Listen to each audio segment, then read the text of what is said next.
Monsieur le Premier ministre, mes chers collègues, jamais un réalisateur de films catastrophes n'aurait imaginé un tel scénario.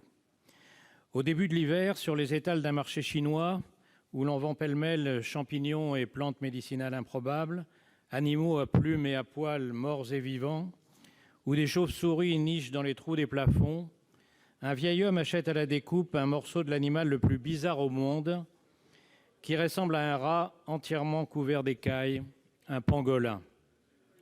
Il l'emporte, le prépare, le mange et meurt en quelques jours, bientôt suivi d'autres clients du même marché. Les médecins signalent l'affaire aux autorités. Les apparatchiks locaux, terrifiés à l'idée, assez plausible en Chine, d'être châtiés pour un événement dont ils ne sont pas responsables, menacent les soignants des pires sanctions s'ils l'ébruitent. Un jeune médecin passe outre, son compte WeChat est bloqué, mais son poste a commencé à circuler. Il meurt quelques jours plus tard de la maladie qu'il vient de découvrir. Entre le 17 novembre, date du premier cas, et l'annonce en janvier par les autorités chinoises de l'apparition d'un nouveau virus, 2 mois se sont écoulés. Un petit foyer d'infection qui aurait pu être contenu va devenir une pandémie. Ce n'est que le début du film. La scène suivante se déroule dans un palais à Riyad. La Chine est à l'arrêt, le cours du pétrole vacille. L'OPEP propose une réduction commune de la production à Poutine qui refuse. Mohamed Ben Salman se venge en cassant les prix pour étouffer son concurrent. La guerre du pétrole entre l'Arabie saoudite et la Russie a commencé. À l'ouverture des marchés, le lundi 9 mars, les cours du Brent s'effondrent. Wall Street s'affole. La décision de l'Italie de confiner sa population fait comprendre le choc de demande qui va survenir. La dégringolade de la bourse se transforme en panique avec un VIX, l'indice de la peur, qui s'envole. Les coupes-circuits sur les 3 grands indices américains s'activent automatiquement. Les marchés européens plongent. Dernière séquence, une série de plans sur des dizaines d'écrans d'internautes. L'épidémie s'est transformée en infodémie. Les réseaux antisociaux affichent les chiffres les plus alarmistes, promeuvent les médecines farfelues, les bains d'eau chaude et les huiles essentielles. Les chaînes d'infos, en concurrence effrénée, n'arrivent plus à trouver assez d'experts, entre guillemets. À ceux de premier plan succèdent les second et troisième couteaux qui répètent en boucle ce qu'ils viennent de voir sur une chaîne concurrente ou au contraire qui disent n'importe quoi. Plus personne n'y comprend rien, la peur s'installe. Ce film que même Orson Welles n'aurait osé imaginer, c'est l'état du monde aujourd'hui. Et personne n'en connaît le dénouement. Face à cette crise mondiale, notre premier impératif, c'est l'humilité. Nous sommes réunis pour décider des mesures qui vont s'imposer à notre pays. Jusqu'alors, à quelques outrances près, l'union sacrée a prévalu. Si cet hémicycle ou celui de l'Assemblée nationale devait se transformer en une tribune politicienne, les Français ne nous le pardonneraient pas. Ils attendent des actes, pas des roulements de mécanique. La question n'est pas de s'écharper sur l'opportunité d'avoir maintenu le premier tour des municipales, ni sur la date de réunion des conseils municipaux. Prenons garde à ne pas être déclarés hors sujet. Ma deuxième réflexion, il s'agit d'une crise sanitaire et depuis le début gérée comme telle. Lorsqu'on a la chance de posséder l'un des meilleurs systèmes de santé au monde et des professionnels dont je tiens à saluer ici la compétence, le courage et l'abnégation, il est essentiel de faire confiance aux autorités sanitaires et à leurs efforts quotidiens de transparence face à la montée des fake news, du complotisme et de la peur.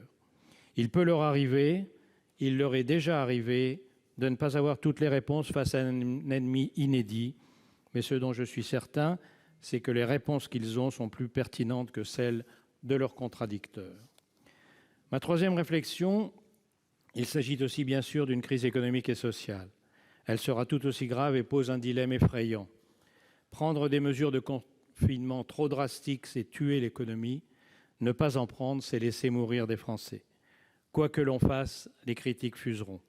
Le président de la République est confronté à la plus grande crise de son mandat, comme ses 2 prédécesseurs, Nicolas Sarkozy avec les subprimes, François Hollande avec les carnages terroristes. Il va lui falloir beaucoup de doigté, beaucoup de force de conviction, beaucoup de sincérité. Cette crise, en quelques jours, a changé les Français.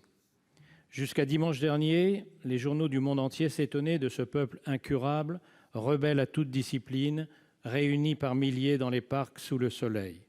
Depuis lundi, et c'est un spectacle saisissant, les Français respectent les consignes, ils supportent les contraintes, très majoritairement. Ils ont compris que de leur attitude dépendra non seulement leur santé, mais celle de leurs compatriotes. Comme aux grands moments de leur histoire, ils se comportent en citoyens. Je vais me risquer à un pronostic. Je ne suis pas pessimiste. Les exemples de la Chine, une fois les mensonges terminés, et de la Corée du Sud démontrent qu'avec des mesures adaptées, la victoire sur l'épidémie est une question de semaines, non de mois. C'est ce que nous sommes en train de faire. Quant à la crise économique, elle n'a rien à voir avec celle de 2008. Elle est beaucoup plus profonde, mais elle sera, je le crois, beaucoup plus courte. Lorsque la pandémie cessera, le monde entier sera saisi d'une frénésie de consommer, de voyager, d'aimer, en un mot de vivre, et espérons-le de manière plus respectueuse de notre planète qu'aujourd'hui. Il n'y a rien qui s'oublie aussi vite que les guerres, les catastrophes ou les épidémies, une fois les beaux jours revenus. Je ne dis pas cela par hasard, mais parce que je l'ai vécu souvent et dans des pays bien plus vulnérables que le nôtre. C'est aussi ce que nous disent les livres d'histoire. Cette capacité d'oublier, ou peut-être faudrait-il dire confiner le malheur, c'est sans doute une des raisons pour lesquelles l'humanité a survécu à des époques infiniment plus rudes et à des crises infiniment plus graves que celles d'aujourd'hui. Et celle-ci, comme les précédentes, bien sûr, nous la surmonterons. Merci, Monsieur le Président. La parole est à notre collègue